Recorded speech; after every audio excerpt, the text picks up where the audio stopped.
Nous tenons à remercier chaleureusement tous ceux qui ont contribué à l'organisation de cet événement, notamment le Centre d'études supérieures de Châteauroux, site de proximité de l'Université d'Orléans, ainsi que le tribunal de Châteauroux, qui nous accueille aujourd'hui, avec qui nous sommes en partenariat notamment pour les assises du Berry. Nous remercions évidemment les professionnels du droit qui constituent le jury, aussi bien du premier et du second tour. Sans vous, rien de tout cela ne serait possible. Sans oublier le barreau de Châteauroux Métropole, toujours présent pour nos événements. Mais également un grand merci à vous, participants, qui avez accepté de relever ce défi et de vous mettre à l'épreuve. Vous êtes les véritables moteurs de cet événement et nous sommes impatients de découvrir vos discours et vos visions. Je vous souhaite à toutes et à tous une belle prestation, que vous soyez ici pour courir ou simplement pour vivre l'expérience. Je tenais à vous rappeler également que les 2 finalistes partiront en finale à Orléans.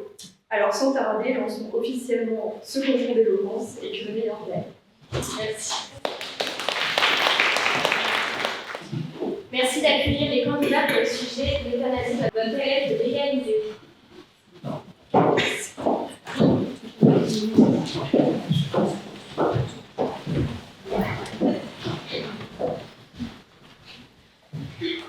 Chers jury, chère audience, chère compatriotes, aujourd'hui, j'ouvre le bal, ainsi que le premier bal sera le plus difficile. Mais après tout, ce qui ne tue pas me rend plus fort. Enfin, ça, c'est ce que dit le dicton populaire. Pensez-vous que la torture vous rendrait plus fort? Prenons le cas de Zoé, 18 ans. Torturée, oui, torturée par la vie. Atteinte d'un cancer des os en phase terminale, diagnostiquée pendant son adolescence, elle a livré bataille, chimio après chimio, supportant effet secondaire après effet secondaire.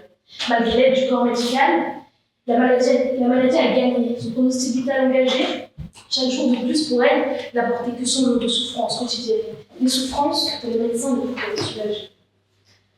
Ses proches pensaient que toutes ses forces l'avaient quittée, mais au fond d'elle, au fond de son cœur, elle a su trouver la force mentale de faire un dernier pas, bien plus difficile que ses premiers pas. Elle a demandé à sa mère, oui, sa propre mère, de l'aider à mourir dignement.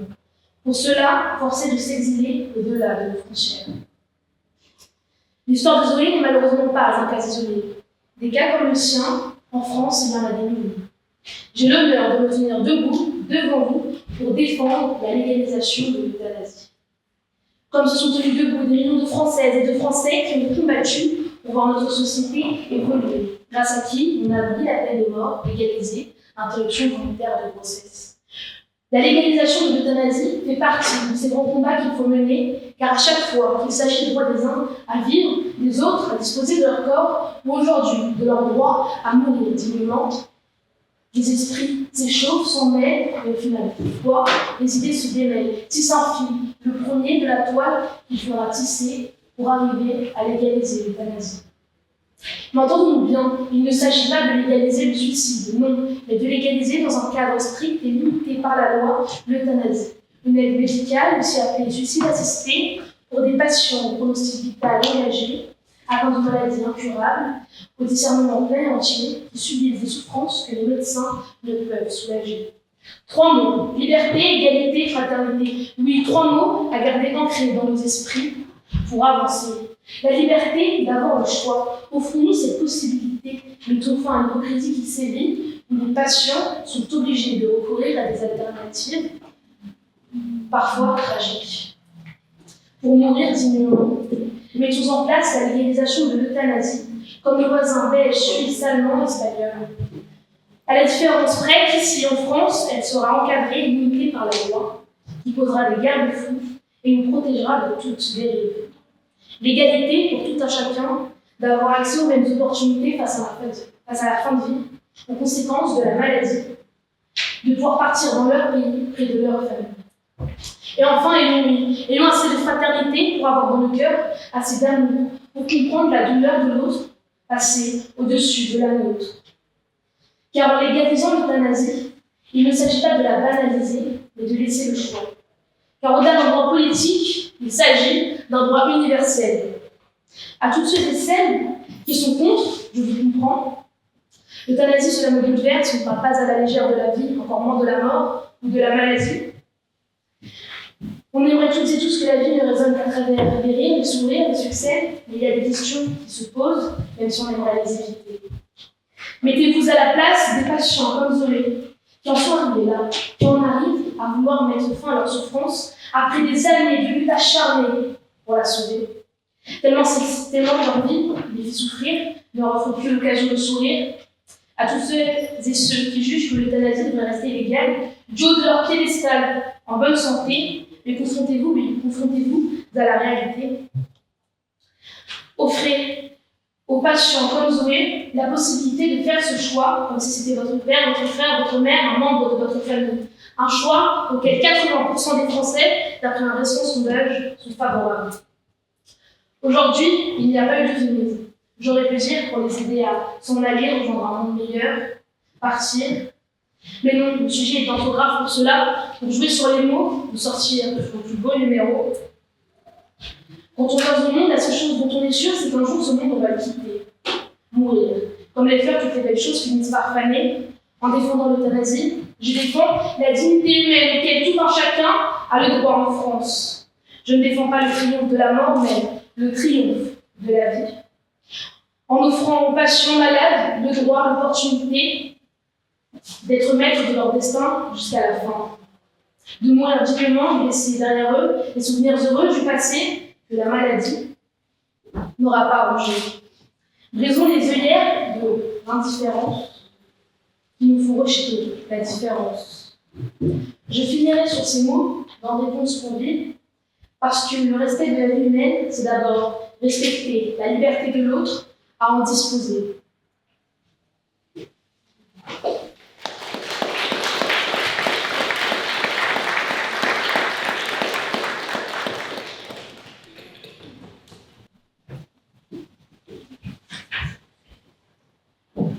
Chers membres du jury, cher auditoire, bonjour. Permettez-moi en ce jour de débuter ma plaidoirie en vous posant une question. Sommes-nous les gardiens de la vie ou en sommes-nous les juges?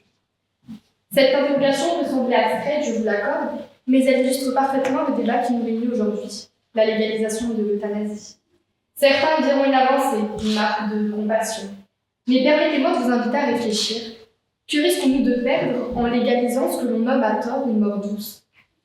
Imaginez un instant que la vie, qui est semblable à une flamme, ne dépend plus que d'une décision administrative, d'une case à cocher, qu'un moment de désespoir suffise à souffler dessus. Sommes-nous prêts à réduire la vie humaine à une simple option que l'on peut annuler? Qui peut prétendre comprendre l'immensité de la vie et décider de sa fin? Qui d'entre nous oserait poser sa main sur l'étoffe du destin et la déchirer volontairement? Il ne s'agit pas là simplement d'une simple affaire de droit ou de choix personnel. Cette question dépasse le cadre légal ou médical. Elle touche au cœur même de notre humanité. Voulons-nous d'une société où la vie est-elle sacrée ou conditionnelle?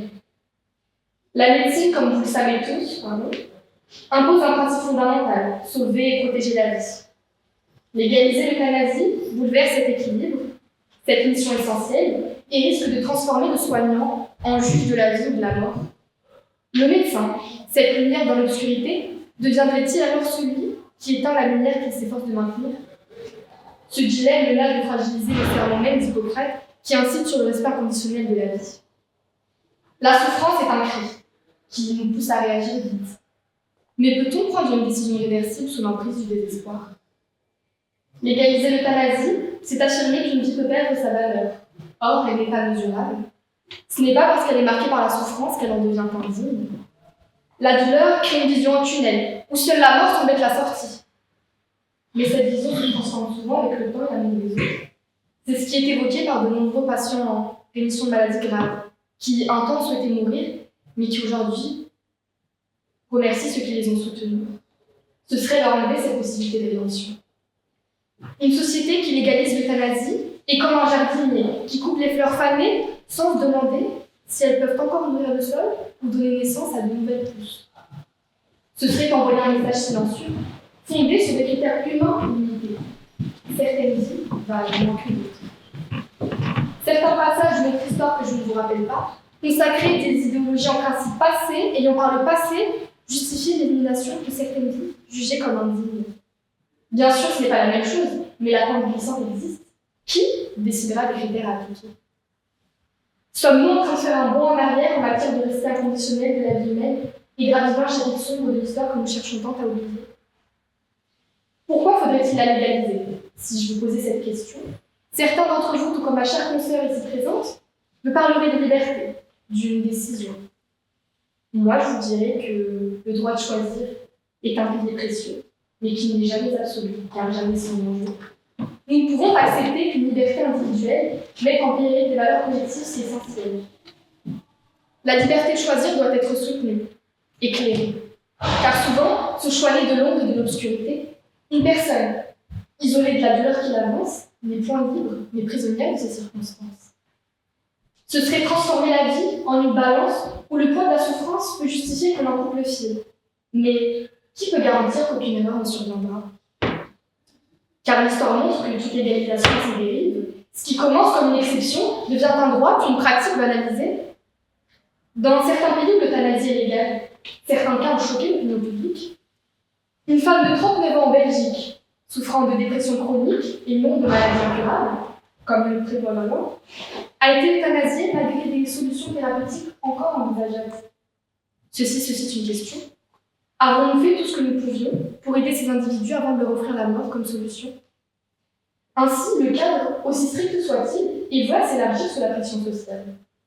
Les plus vulnérables risqueraient de ressentir une pression implicite, une voix intérieure leur murmurer « Pourquoi rester un fardeau pour les autres ?» Cela pourrait transformer l'euthanasie en une fuite imposée et non en un choix véritable. Ce qui était une porte de secours devient un piège. Le droit à mourir devient l'obligation de disparaître. Si je vous demandais à nouveau pourquoi la légaliser, d'autres d'entre vous me diront que c'est une question de dignité. Moi, je vous répondrai que la dignité n'est pas égale à la capacité, ni à l'absence de douleur ou à la force du corps fatigué. Elle réside dans la reconnaissance de la valeur profonde de chaque être humain, unique au sein du monde. En accompagnant ceux qui souffrent, nous honorons leur essence. Nous affirmons que la dignité transcende la souffrance. La véritable compassion n'est pas d'éteindre la vie, mais de rester fidèle aux côtés de celui qui souffre. Accompagner, c'est dire « Tu n'es pas seul ici-bas, ta vie a un sens et je marcherai avec toi ». La souffrance est une réalité apprivoisée, pas gratuite. La mort est un chemin accompagné, pas précipité. La douleur est comme un orage, violente mais passagère. Derrière elle subsiste toujours une lumière. La mort peut être douce si nous prenons le temps d'en contempler les couleurs et d'en donner un sens.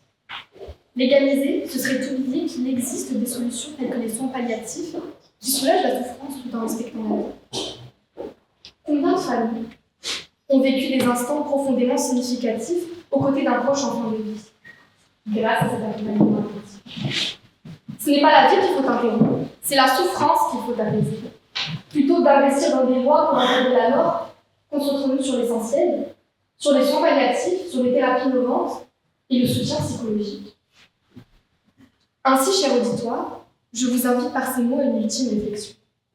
La vie humaine est-elle une étoile solitaire dans l'univers ou s'inscrit-elle dans une constellation qui nous lie les uns aux autres? Car légaliser l'euthanasie, c'est accepter que certaines étoiles s'éteignent volontairement, sans chercher à raviver leur lumière. Mais notre devoir en tant qu'être humain est de veiller les uns sur les autres, même dans l'obscurité. La fin de la vie n'est pas une ligne que l'on trace sur un formulaire. Nous lui devons tendresse et respect. Peut-on vraiment réduire la vie à un choix binaire entre souffrir ou mourir? Nous devons rejeter la légalisation de l'euthanasie, non pas par rigidité ou insensibilité, non pas pour nier la souffrance par cruauté ou indifférence, mais pour respect pour la vie, dans toute sa complexité. La vie est un fleuve, parfois son cours est tumultueux, parfois paisible. Mais notre rôle n'est pas d'en détourner le but, c'est d'accompagner ce fleuve jusqu'à ce qu'il rejoigne l'océan, avec tout le respect et l'amour qu'il mérite. Sommes-nous prêts à transformer le dernier souffle en une formalité? Il s'agit là de croire en quelque chose de plus grand, en une société qui valorise chaque vie, même la plus fragile. Car je peux vous assurer, cher auditoire, que la grandeur d'une société se mesure à la façon dont elle traite ses membres les plus vulnérables. Alors je vous demande, quel héritage voulons-nous laisser aux générations futures? Celui d'une société qui défend la vie ou qui capitule face aux blessures?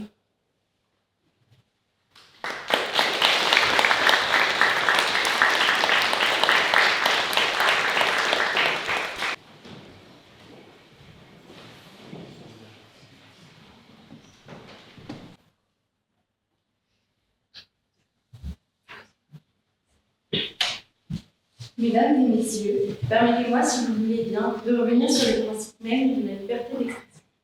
Voltaire affirmait « Je ne suis pas d'accord avec ce que vous dites, mais je me battrai jusqu'à la mort pour que vous ayez le droit de le dire. » Cette phrase illustre la grandeur de la liberté d'expression. Elle permet des débats, des échanges d'idées et de faire évoluer nos sociétés. Mais dans un monde où cette liberté est parfois utilisée afin d'inciter à la haine, de diffuser des fausses informations ou encore de porter à l'atteinte à la dignité d'autrui, devons-nous tout accepter au nom de ce principe. La liberté d'expression est précieuse. Elle nous permet de dénoncer les injustices, de défendre nos idées. Mais si nous la laissons devenir un outil de destruction, nous ne trahissons pas alors son essence même. La vraie liberté d'expression, à mon sens, ce n'est pas celle qui écrase les autres, c'est celle qui permet à chacun de s'exprimer sans peur. Et pour ce faire, elle nécessite des limites. Mais la solution ne réside pas seulement dans la loi, elle réside aussi en nous, nous citoyens responsables. Nous devons apprendre à pratiquer l'autolimitation. Cela implique de réfléchir avant de s'exprimer, de mesurer l'impact de nos mots et de comprendre que notre liberté s'arrête là où celle des autres commence. Si nous voulons protéger la liberté d'expression, nous devons la protéger avant tout d'elle-même. Fixer des limites, ce n'est pas la censurer, mais empêcher qu'un outil de démocratie ne devienne une arme contre l'humanité. De nos jours, avec les réseaux sociaux, la liberté d'expression est de plus en plus poussée à l'extrême. L'anonymat et le peu de contrôle qui y règne dévoilent toute la négativité d'une liberté sans limite. Bien sûr, grâce à cette dernière, nous pouvons exprimer notre opinion, mais est-ce toujours bénéfique lorsque l'impact de nos mots qui en découlent détruit plus qu'il n'enseigne?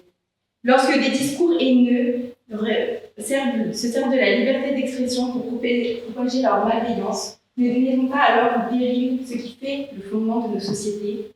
Alors finalement, limiter ce droit, ce n'est pas tant restreindre notre liberté, mais permettre à chacun de s'exprimer sans crainte, d'être écrasé par la violence verbale des autres. L'histoire nous a déjà prévenus, écoutons-la. Les mots tuent. N'oublions pas que quand quelqu'un répand des discours haineux, ce sont des vies brisées, des minorités attaquées, des enfants qui grandiront en pensant qu'ils ne valent rien. La liberté d'expression, c'est un droit, oui, mais avant tout, c'est une responsabilité. Et sans limite, elle n'est plus qu'une excuse pour laisser passer le pire. Alors oui, des limites sont nécessaires, pas pour nous enfermer, non, mais pour nous protéger les uns des autres. Car ce que nous voulons réellement, ce n'est pas juste parler, c'est être entendu. La vérité, c'est qu'une liberté sans limite devient une tyrannie des plus forts sur les plus faibles, une tyrannie des plus bruyants sur ceux que l'on réduit au silence. L'histoire nous a déjà montré ce qui arrive lorsque l'on laisse les mots dériver sans limite. On l'a vu avec des discours haineux qui aujourd'hui encore justifient des massacres, des guerres, des violences. L'histoire nous a déjà montré ce qui arrive lorsque l'on laisse la désinformation semer la peur, manipuler, détourner des réalités à des fins politiques ou encore économiques. Les mots ont un pouvoir immense, servons-nous pour construire et non pour détruire. Et pour cela, apprenons à limiter cette liberté que nous possédons, afin de préserver la vie en société. Merci.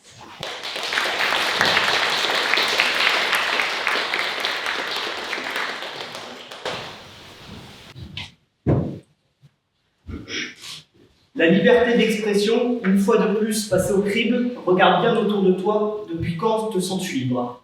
Ces mots-là, ils sont issus d'une chanson que j'admire beaucoup, Les gens simples de Phonique. Un rappeur qu'on pourrait mettre dans la catégorie des rappeurs conscients. Et le rap conscient retranscrit les vrais sujets de la vie qui nous entoure. Et il est évident que le sujet de la liberté d'expression, il serait traité. Nos ancêtres se sont battus pour nous garantir une liberté d'expression qui nous permet de vivre, de nous exprimer, d'exprimer nos pensées librement. Et j'entends aujourd'hui dans cette salle qu'on devrait limiter notre liberté d'expression, cette liberté d'expression même pour laquelle nos ancêtres se sont battus corps et âme, pour laquelle nous nous battons encore corps et âme tous les jours. Je ne crois pas. Et il y a plusieurs raisons qui me poussent à ne pas y croire. Tout d'abord, limiter la liberté d'expression. Peut-être, mais qui la limite? En théorie, cela serait le rôle de l'État qui est censé être le garant du bien-être de sa population. Donc résumons, nous donnons la possibilité à l'État de, s'il le juge nécessaire, mettre sous silence certaines idées. Et, ma foi, si l'État considère que les opposants politiques sont néfastes à la population, on les mettra sous silence. La limitation de la liberté d'expression, c'est le pilier de toutes les dictatures ayant existé et existant encore aujourd'hui, et ce, à travers le monde. La liberté d'expression doit être protégée et doit être libre, c'est le pilier du débat démocratique. En effet, sans liberté d'expression, l'État aura tout à fait raison presque de profiter de ce pouvoir pour mettre ses opposants sous silence, pour prôner ses soutiens et opprimer ses opposants. Alors, nous sommes tous attachés à la démocratie, mais avec une liberté d'expression limitée. La démocratie ne peut exister. Alors faisons preuve aujourd'hui d'un peu d'optimisme, je dirais même d'un peu d'utopie, et essayons de se dire qu'un État, même avec ce pouvoir, ne l'utiliserait pas pour brider les opinions politiques de sa population. Très bien. Où est-ce qu'on met la limite de ce qui est acceptable ou non? Regardez-nous tous ensemble, on a tous des vécus, des sensations, des sentiments différents. Comment peut-on se mettre d'accord, s'unir autour de certains thèmes abordés? Nous ne sommes déjà pas capables de nous entendre sur des questions d'une simplicité enfantine, alors sur des choses aussi lourdes que l'interdiction d'aborder certains propos, de tenir certains propos, c'est vraiment impossible. Alors certes, je sais ce que vous allez me dire, Yanis, il y a quand même certains propos qui ne méritent pas, qui ne doivent pas être dits, et qui ne sont pas corrects. Nous sommes bien d'accord là-dessus. Cependant, vouloir masquer, vouloir éteindre ces propos, c'est leur donner de la légitimité. Imaginons une théorie complotiste, comme on en a des centaines et des centaines avec les réseaux sociaux aujourd'hui.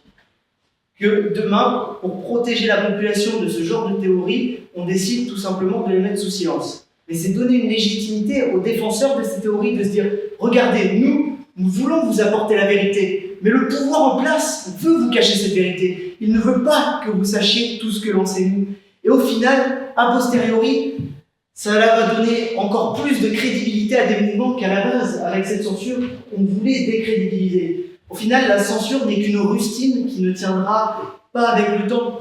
Mais bon, c'est tendance humaine de préférer une solution temporaire que d'agir pleinement. Comme dirait Tokugawa, on préfère ce qui nous dépanne que le travail qui nous répare. La vraie solution, elle passe par l'éducation et par la sensibilisation. Éduquons les plus jeunes générations, même les générations anciennes, tout le monde a à apprendre.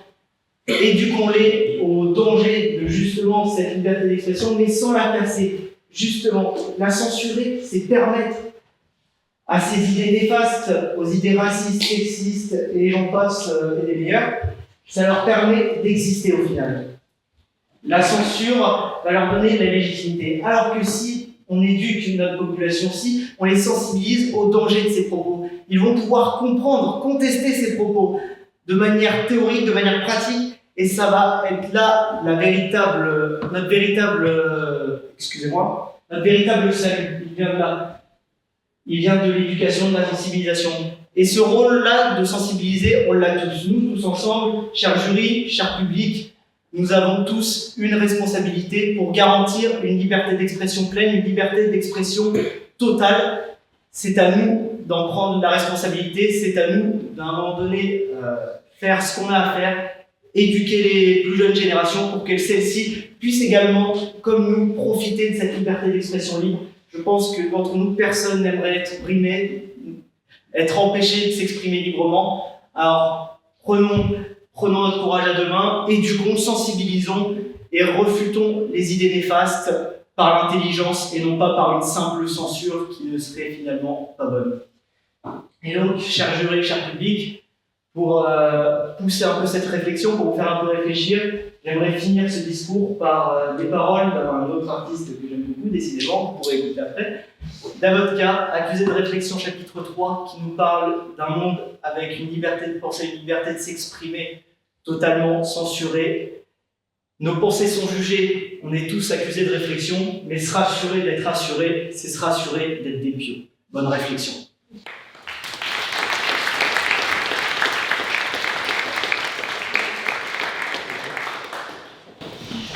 Merci beaucoup et merci d'accueillir les candidats sur le sujet posé dans l'obligatoire le droit de vote.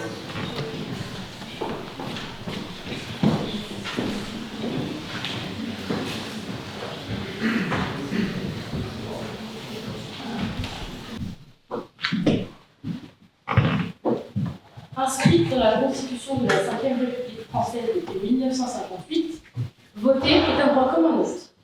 Nous avons le droit de voter au même titre que nous avons le droit d'aimer ou de haïr, d'enfanter ou d'avorter, de penser ou de rester libre. Au même titre, la loi française nous confère aussi le droit de ne pas faire. Nous avons le droit de ne pas nous engager, même auprès d'une personne que l'on aurait un tant soit peu aimée, le droit de ne pas nous prononcer, ni nos envies, ni nos idées, ni nos ambitions, ni nos craintes, Le droit de s'abstenir d'ouvrir les yeux, de s'abstenir de chercher à savoir où le vent nous mène, et de laisser le temps, le destin, le monde continuer à évoluer. Ce que je veux dire ici, c'est que si je décide de suspendre cette plaidoirie, car j'en ai le droit, personne n'en connaîtra jamais la suite. Voilà.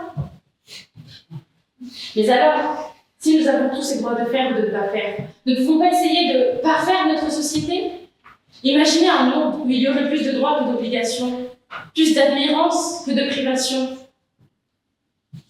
plus, j'y arrive, d'abondance que d'humiliation. Non, je vais y arriver, je vous assure, je vais y arriver. Plus de droits que d'obligations, plus d'admirance que d'humiliation, plus d'abondance que de privation. Un monde où le droit de l'homme n'est pas une chance, mais une norme. Un monde où la parole n'est pas un privilège, mais l'essence même de nos sociétés. En toute somme, une utopie. Et il n'y a qu'à se pencher sur notre monde pour voir dans quelle dérision nous sommes tous amenés à cohabiter. Nous sommes en France, et ici, tout le monde a le droit de vote, même les femmes de 1944. Les femmes françaises, celles qui ont dû aller chercher ce droit au bras même de ceux qui le gardaient jalousement. Ces suffragettes, ces battantes, ces écrivaines, ces pionnières, ayant lutté corps et âme au péril de leur vie, pour qu'aujourd'hui, le vote n'est plus ni sexe, ni classe sociale, quitte à en revenir le corps battu, et y laisser des bouts de leurs âmes. Et elles ont réussi. Malheureusement, cela n'a pas toujours été le cas, et aujourd'hui encore, ce n'est pas le cas partout. En disant cela, je pense à ces femmes, battues, meurtries, traînées, traitées comme des objets, saccagées, tant sur leur corps qu'au fin fond de ses dignités. Ces femmes de Somalie, d'Utopie, du Yémen, à qui l'on impose et à qui l'on interdit. Impose d'obéir, d'obéir, de subir, de souffrir le martyre. Interdit de dire, de fuir, de penser, de réfléchir, quitte à en mourir.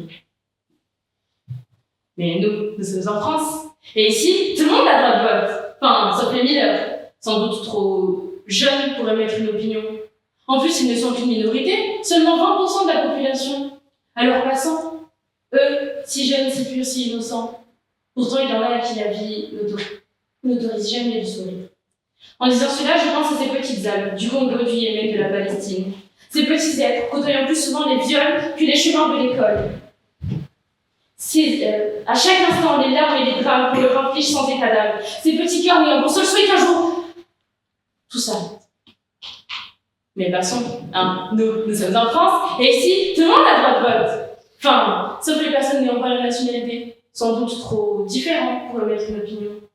En plus, ils ne sont qu'une minorité, seulement 11% de la population. Mais qui sont ces visages? Avez-vous déjà pris le temps de leur demander leur histoire? Imaginez la guerre, la misère, la souffrance, la tristesse s'abattant sur ces gens que chaque jour le monde oppresse, les poussant à s'exiler et à chercher refuge ailleurs, délaissant mère, père, frères et sœurs. Mais passons, nous sommes en France et ici, tout le monde a le droit de vote. Enfin, sauf les personnes protégées, comme sous tutelle du curateur, sans doute trop irresponsables pour émettre une opinion. En plus, ils ne sont qu'une minorité, seulement 1,5% de la population. Nos aînés, pourquoi leur laisser le choix de choisir? Non, attendez, c'est pas ça. Pourquoi leur laisser le choix de décider de leur sort? Ils finiront bien par nous quitter. Alors passons, continuons d'outrepasser ces gens en fermant les yeux sur leur passage. Passons, oublions, ignorons. Nous sommes en France. Et ici, c'est à 22,5 millions de personnes à qui l'on demande, chaque fois que l'opportunité se présente, de se taire. Ici même, là où les droits de l'homme, de la femme, de l'enfant, du protégé et de l'exilé... Non, pas l'exilé. Les droits de l'homme, de la femme, de l'enfant et du protégé sont respectés, seulement 66,4% de la population jouit d'un droit de vote, à peine plus de la moitié. En résumé, la France est le pays des droits de l'homme. Waouh, je vous assure, je vais y arriver. La France est le pays des droits de l'homme. Français majeur et vacciné. et la liberté électorale. À présent, je m'adresse à vous, vous qui avez ce droit, cette légitimité, ce pouvoir d'impacter l'avenir en élisant ceux qui l'instrumentaliseront. Juste un vote à déposer, une voix de plus dans les urnes scellées, une chance de participer, décider, s'impliquer, s'exprimer, s'activer, vous vous abstenez. Dois-je user de quelques vulgarités pour vous éclairer sur le silence coupable dans lequel vous vous enterrez, par flemme d'aller voter? Car oui, ça aussi c'est ma France. Les mesures, tu critiqueras. À chaque fois, tu jugeras.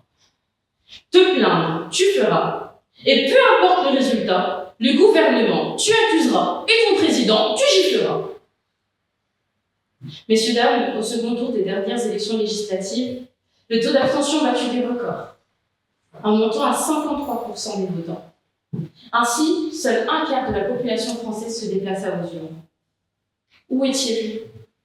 Qu'aviez-vous de mieux à faire que de participer à la démocratie d'un pays? Mère, père, fils, amis, co-citoyens, vous qui êtes acteurs de la vie, qui éduquez et construisez l'avenir, lorsque vous ne votez pas, quel monde souhaitez-vous laisser léguer à vos descendants? Un monde par défaut? Par dépit? Un monde que d'autres auraient choisi? Pensez-vous que la solution sera toujours de laisser les autres nous guider et de laisser les choses aller sans grand sacrifice? Comme une prophétie qui s'accomplirait avec ou sans votre pierre à l'édifice? Le monde parfait n'existe pas. Mais nous pouvons pas faire celui que nous avons déjà. Voter, c'est une chance de choisir, d'émettre une opinion, d'influencer nos jeux politiques en élisant ses représentants. Et qui de mieux pour nous représenter des gens que nous aurons nous-mêmes désignés? C'est le jeu. Participez ou vous vous effacerez. Car vous savez, nous vivons dans un monde où tout brille, mais rien n'est clair. Et c'est à force d'artifice que l'on s'y perd. Voter, c'est plus qu'un droit, c'est un devoir. Le devoir de choisir, pour soi et pour ceux qui ne le peuvent pas. D'élire en son nom et en celui de ses congénères. Alors, cessez donc d'abandonner toute forme de réflexion à l'IA. Et lorsque l'occasion se représentera, votez Lydia.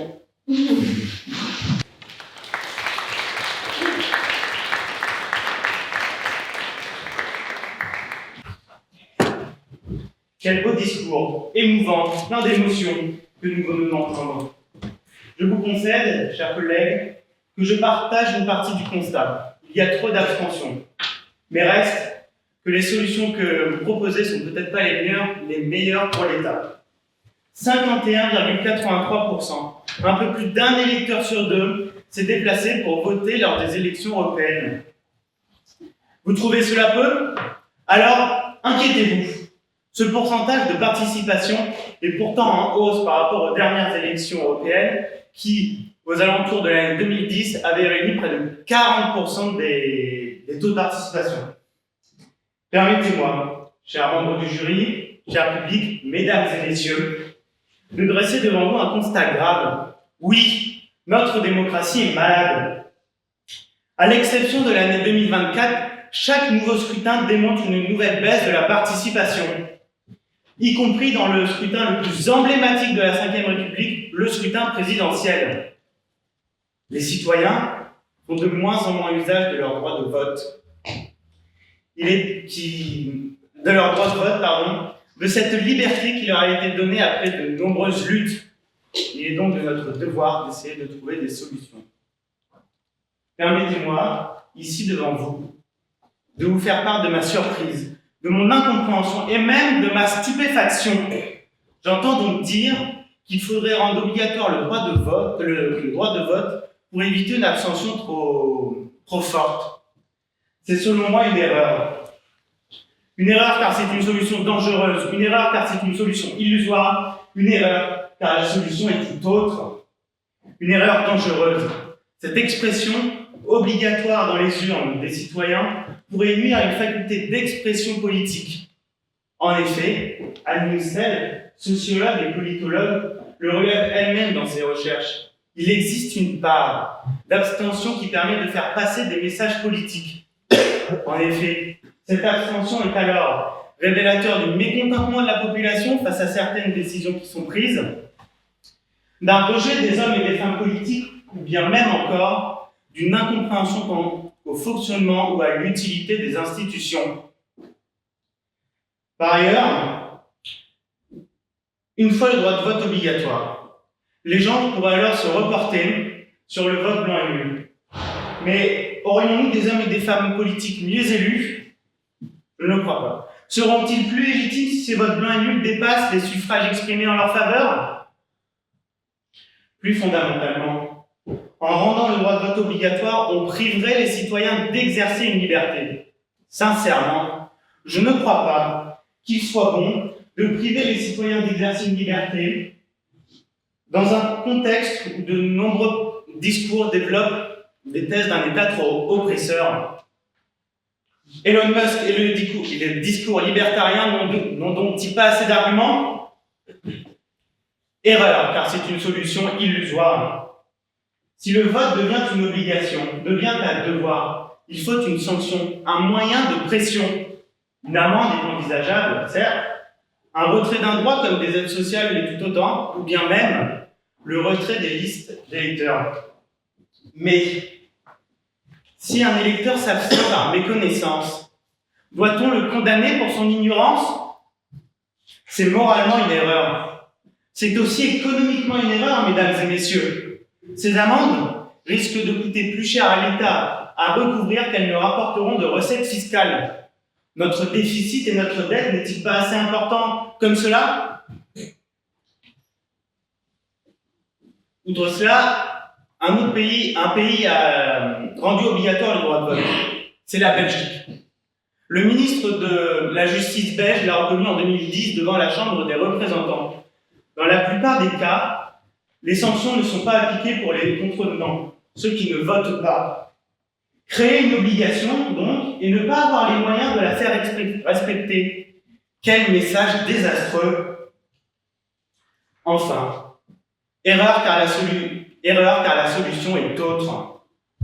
J'en suis profondément convaincu.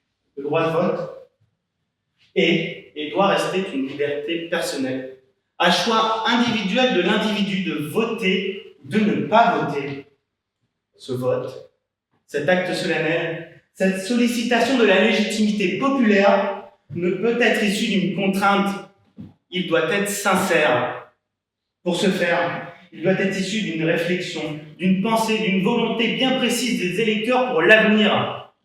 Jacques Chirac le concédait lui-même lorsqu'il disait « Le droit de vote, c'est une décision à l'égard de son pays, à l'égard de ses enfants. » La solution, donc, à l'abstention, c'est donc l'éducation à la citoyenneté par l'école, l'éducation par les médias, l'éducation par le personnel politique lui-même.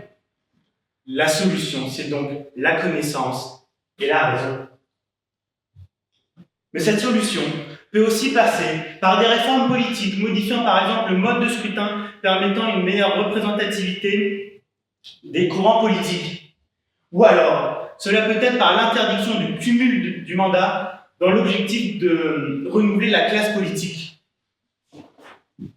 Chers membres du jury, cher public, mesdames et messieurs, vous l'aurez donc compris, je m'oppose formellement à la proposition qui est de rendre le droit de vote obligatoire, non pas par dogmatisme, mais bien par pragmatisme et par souci d'efficacité. L'abstention, l'ignorance, le rejet ne peut se combattre par une loi, ni par une obligation, mais bien par l'instruction. Alors, il est temps, oui, temps. Renouons avec le culte de la raison, renouons avec le culte de la connaissance, renouons avec la philosophie des Lumières qui fonda en son temps la démocratie moderne.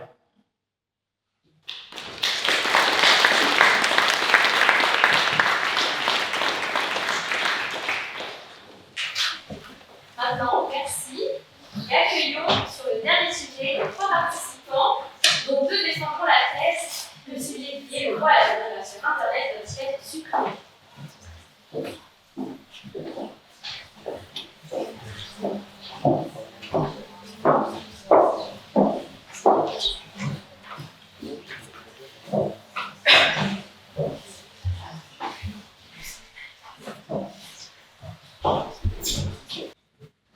Mesdames, Messieurs, sachez que l'histoire qui va suivre, je n'en suis pas très fière.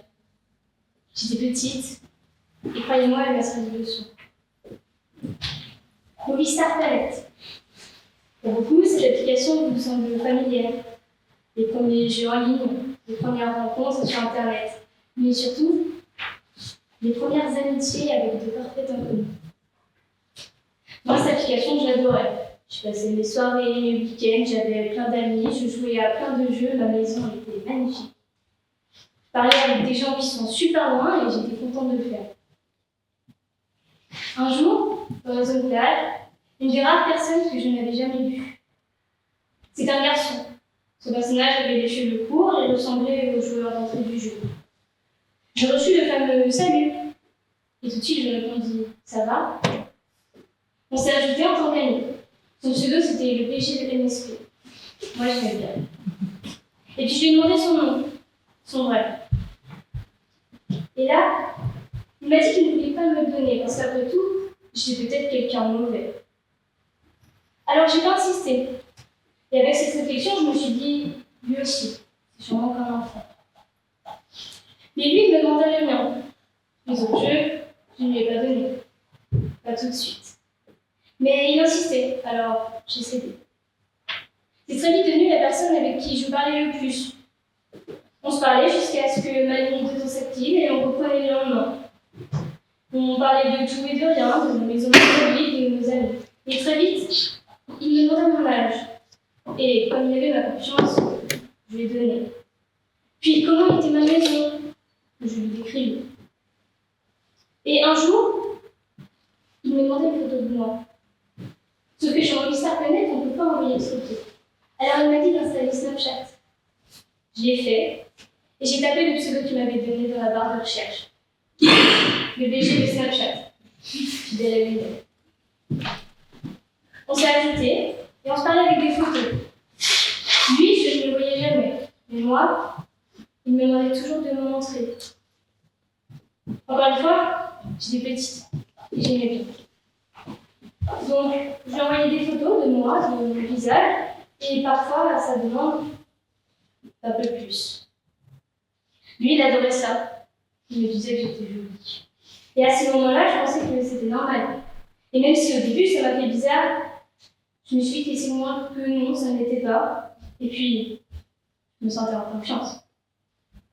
Jusqu'au jour où les photos ne me suffisaient plus, et qu'il me demandait mon adresse. À ce moment-là, je ne lui ai pas donné. Je lui ai plutôt donné le nom de mon centre aéré pour qu'il puisse venir me voir à la sortie. Comme à l'époque j'étais jeune et qu'il m'avait dit il m'occupe de tout, le côté logistique m'inquiétait pas plus que ça. Les questions évidentes comme comment il pourrait venir, c'est un enfant. Est-ce que la maîtresse me laisserait partir avec lui? Où est-ce qu'on ira? M'importait peu. Je n'en avais alors qu'une en tête. À quoi ressemble-t-il? Et puis ce jour arriva. J'avais hâte. J'étais heureuse, heureuse, et je ne voulais que le voir, lui parler. Je le vois, que l'on puisse rire, comme des enfants. Mais manque de chance, alors que ma mère m'avait dit de prendre le bus scolaire direction le village de mon centre aéré. Arrivée là-bas, après avoir descendu les marches de mon car et pu partir, personne ne m'attendait pour m'accompagner au centre. Je me retrouvais donc seule et me mettant en route vers cette fameuse école. Puis, arrivée à destination, une voiture était là. J'ai reçu le message. Je suis là. C'était lui. J'étais toute excitée. La peur d'être seule était partie et venait à la place l'attente, l'envie, la joie. Je tenais plus en place. La voiture s'arrêta.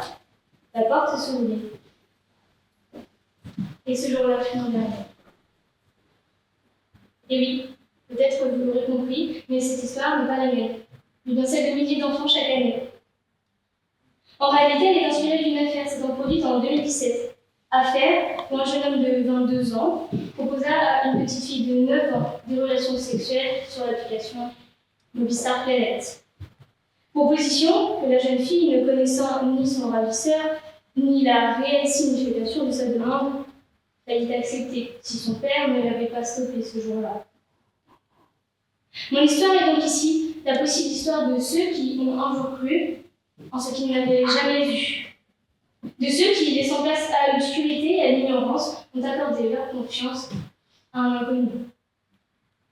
Parce qu'Internet protège l'identité de ceux qui savent en user, mais défavorise ceux qui sont trop jeunes pour en comprendre les dangers. Combien d'entre vous sur les réseaux sociaux ont fait face à ce cas de figure? Pourquoi, à votre avis, les gendarmes sont aussi souvent dans les écoles pour en sensibiliser les élèves et leur avertir de ne jamais se dévoiler? Cette histoire n'est pas la mienne, mais c'est pas pourtant que je ne l'ai jamais vécue.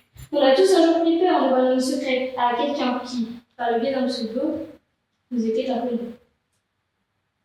Et tel en sera mon premier et unique argument.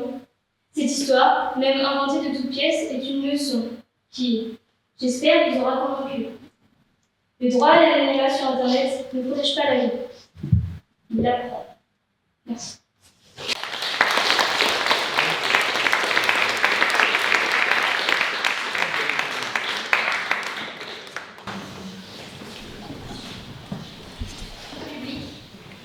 Je me tiens devant vous aujourd'hui pour défendre un droit fondamental, une arme pacifique face à la surveillance omniprésente, un rempart privé, le droit à l'anonymat sur Internet.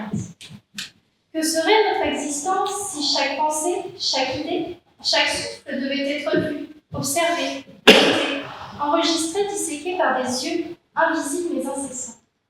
Le droit à l'anonymat est un droit de l'âme, une frontière invisible et précieuse qui nous permet de respirer dans un monde devenu, à force de transparence, un laboratoire d'expérimentation, où chacun d'entre nous est une souris sous le microscope de la surveillance humaine. Le droit à l'anonymat n'est pas un luxe, mais une nécessité. En 2018, le rapporteur spécial de l'ONU sur le droit à la vie privée, Joey Yanatachi, soulignait que le droit à l'anonymat est essentiel pour protéger la dignité humaine, la liberté d'expression dans une société démocratique. Un droit que certains voudraient voir érodé au nom de la sécurité. Mais qu'est-ce que la sécurité sans la liberté? Une illusion, un mirage dans lequel nous sombrerions tous. La question qui nous est posée aujourd'hui n'est pas simplement celle de l'anonymat, c'est celle de notre liberté.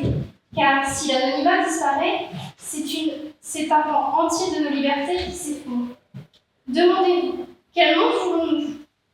Un monde où chaque geste, chaque parole, chaque clic sur un clavier est une marchandise. Un monde où nous devenons des produits à analyser, à cataloguer, à exploiter.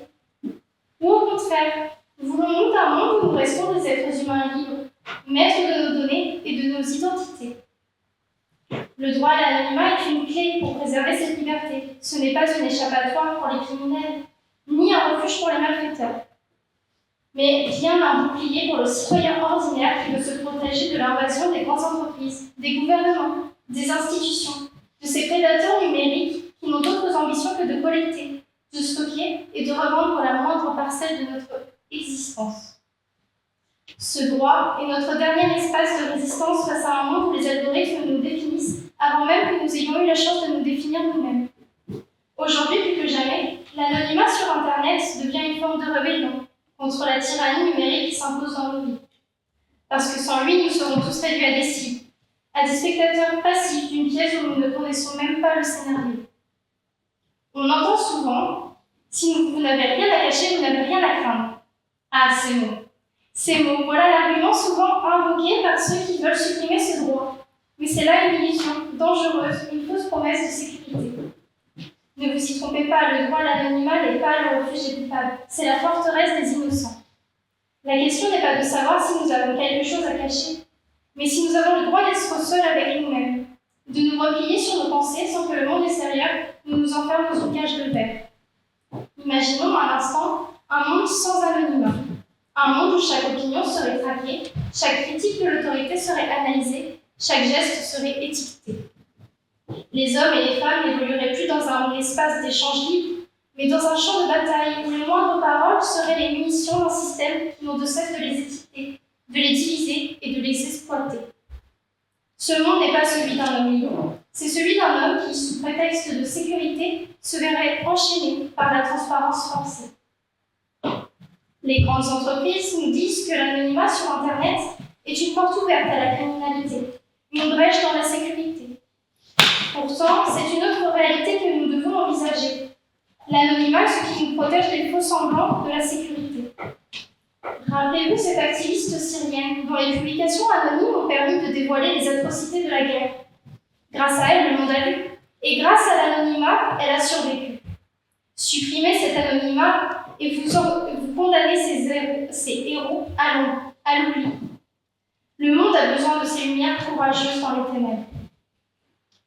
Comme le dit le proverbe, si tu veux la paix, prépare-toi à la guerre.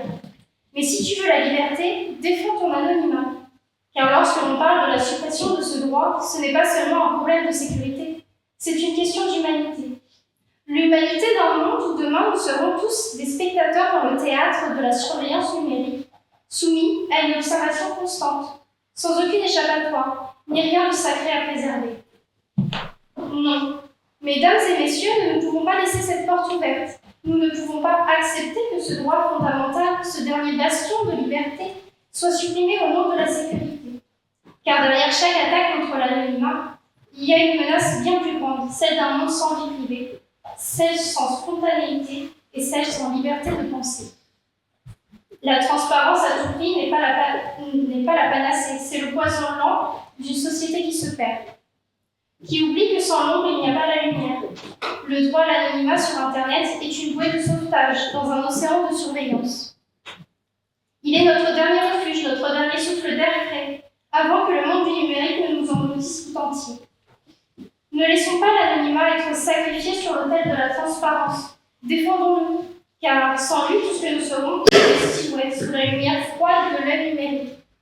Et lorsque tout est vu, tout est jugé, tout est contrôlé, il ne reste plus que des fantômes. Je vous remercie.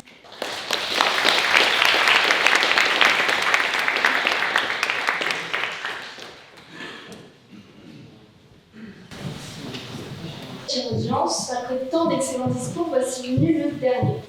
Dernier discours, dernier effort, et peut-être aussi dernier acte, et enfin masque jugementaux. Alors permettez-moi de vous retenir encore un instant. Le masque, symbole universel. Il intrigue autant qu'il protège. Dans les théâtres antiques, il offrait une identité à l'acteur. Dans les carnavals, il libérait des contraintes sociales. Mais aujourd'hui, un autre masque a émergé, bien plus insidieux. Vous l'aurez bien compris, celui de l'anonymat en ligne. Oscar Wilde disait « C'est lorsqu'il parle en son nom que l'homme est le moins lui-même. Donnez-lui un masque, il vous dira la vérité. » La question se pose, doit-on supprimer le droit à l'anonymat sur Internet? Mes deux camarades l'ont très bien répondu, mais permettez-moi de revenir sur la thèse. L'anonymat, arme ou armure, bouclier ou épée, il protège les faibles, dit-on. Il a été l'allié des peuples révoltés, des esprits opprimés. Derrière les écrans, ils ont créé des vérités que leur bouche n'aurait jamais osé prononcer. Il délie les langues et brise les chaînes, oui, mais il déchaîne aussi les instants les plus sombres. Car derrière lui, il y a l'ombre. L'ombre où les mots blessent, où les coups pleuvent, où les responsabilités s'effacent. Ce masque, ce droit à l'anonymat, est au cœur d'un débat qui dépasse les simples questions techniques. Il nous interroge par rapport à la liberté, à la justice et à autrui. Car derrière chaque écran se trouve une humanité, une personne, une vie. Alors la question se pose, faut-il retirer ce masque? Je vous répondrai par oui aujourd'hui, car l'anonymat blesse. Regardez vos mains. Elles semblent inoffensives, n'est-ce pas? Et pourtant, les doigts de certains glissent sur les téléphones comme sur la gâchette d'une arme. Chaque mot tapé, chaque message envoyé, chaque pression sur une touche est un tir, une détonation. C'est simple, non? Quelques secondes suffisent. À chaque notification, une nouvelle rafale. Arme ou téléphone, dans les deux cas, les dégâts sont irréversibles. Une réputation brisée, une confiance anéantie et une vie marquée à jamais.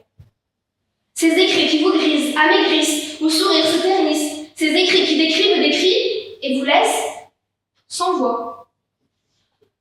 On vise sans voir, on tire sans penser, on détruit sans culpabilité, en laissant aux victimes le choc de chaque attaque. Car oui, accepter l'anonymat en ligne sans limite, c'est permettre à cette violence de prospérer. Mais si chaque mot portait un visage, si chaque acte était rattaché à un nom, peut-être que ce flot de haine se tarirait. Car tout ce que tu touches, tu le détruis. Derrière ce masque, il n'y a pas que des mots de haine. Il y a aussi des mensonges, des manipulations. Et c'est là que le masque devient un brouillard. Un brouillard qui nous frappe de cécité. Un brouillard qui nous voit notre capacité à distinguer le vrai du faux. Car l'anonymat ment.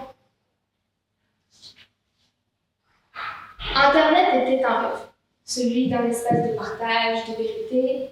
Mais ce rêve a vite été envahi par un brouillard dense et toxique, celui de la désinformation. Comme un virus, elle s'implante dans nos vies. Chaque jour, des milliers de fausses nouvelles intoxiquent la toile. Elles sèment la confusion, alimentent nos peurs et parfois même modifient le cours de l'histoire. Ce virus n'est pas qu'un simple désagrément. Elle attaque le cœur même de notre démocratie. Comment débattre, comment voter, comment décider lorsque la vérité elle-même s'avère infectée.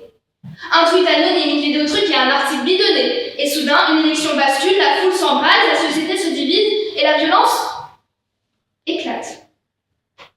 Nous vivons à l'ère de la post-vérité, où l'ombre du doute plane sur chaque information. Et tout cela grâce à ce masque. Alors pouvons-nous continuer à offrir un masque à ceux qui se cachent pour tromper, mentir, détruire? L'anonymat tel que nous le connaissons aujourd'hui n'est pas une liberté, c'est une arme. Mesdames et messieurs, est-ce là la liberté que nous voulons protéger? Une liberté qui sème la confusion, une liberté qui nous plonge dans le chaos. Car derrière ce masque se cachent aussi des actes bien plus sombres, qui ne relèvent plus seulement de la parole, mais de l'action. Car l'anonymat détruit. Habilement utilisé pour contourner la loi, derrière l'anonymat se cachent des criminels. Imaginez un instant. Un réseau de propagande qui recrute des jeunes vulnérables. Un pirate informatique qui vole vos données personnelles. Un extrémiste qui prépare un acte de terreur. Tous protégés, encore une fois, par ce même masque. Ce qui, dans le monde réel, serait sanctionné, prospère dans l'ombre d'Internet. Nous avons tous déjà lu que tous les animaux sont égaux, et certains animaux plus égaux que d'autres. N'est-il pas annonciateur d'une belle dystopie? Internet n'est pas un monde à part. Il est une extension de notre réalité. Et cette réalité ne peut exister sans justice. Alors que faire? Arracher le masque? Supprimer l'anonymat? Pas totalement, pas aveuglément, ce serait trahir les idéaux mêmes que nous défendons. Je ne parle pas ici d'enlever toute protection, mais d'enlever ce masque lorsque le bien commun est en jeu. D'assumer nos paroles, nos actes, et de comprendre que ce droit n'a de sens que lorsqu'il est limité. Ce masque numérique est un outil puissant et dangereux. Un outil qui, sans contrôle, nous dévore. Dans cette jungle numérique, osons fixer des règles, osons imposer des limites, et osons croire en une communauté. Une communauté où la lumière triomphe de l'ombre, où la vérité triomphe du mensonge, mais où surtout, l'humanité triomphe des spectres. Merci.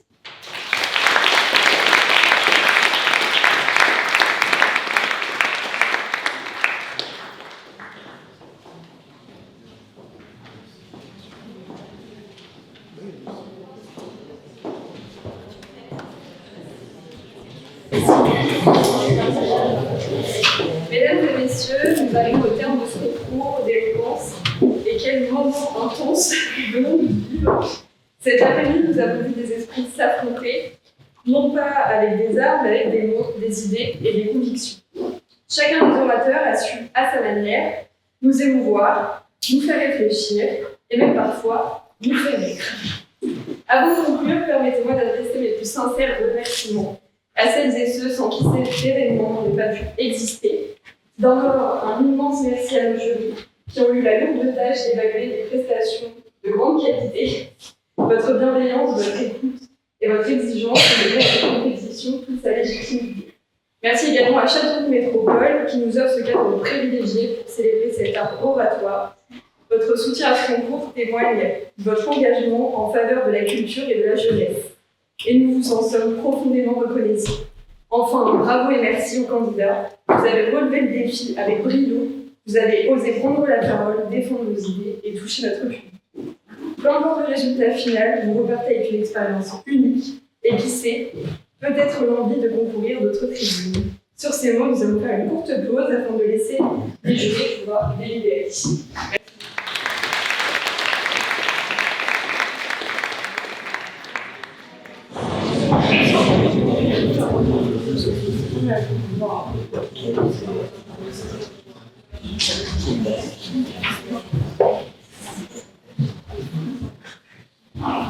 Bien, dans un premier temps, dans cette question, à titre universel, pour l'avoir pensé toutes les trois, vous féliciter pour le courage dont vous avez fait preuve.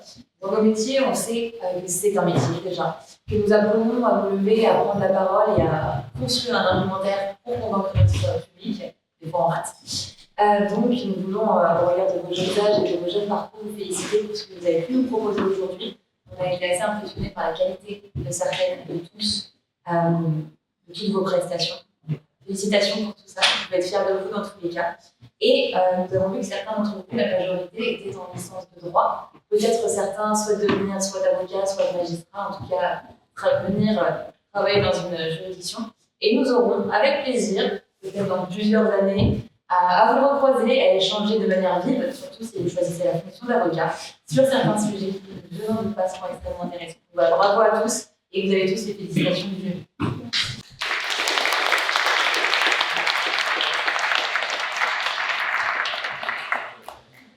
Alors, le choix a été difficile, mais il a fallu départager. Et donc, les deux gagnants de ce concours d'éloquence sont Manan Ipitsam.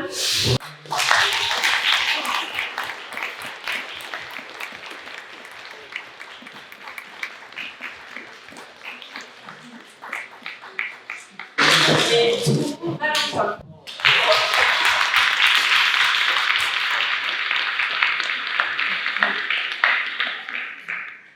Et nous décernons le prix du jury à Manoukian Anaïs.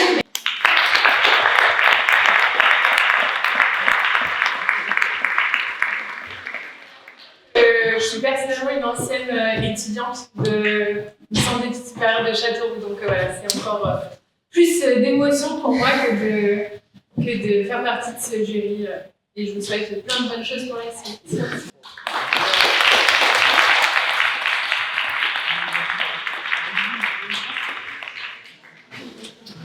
Merci.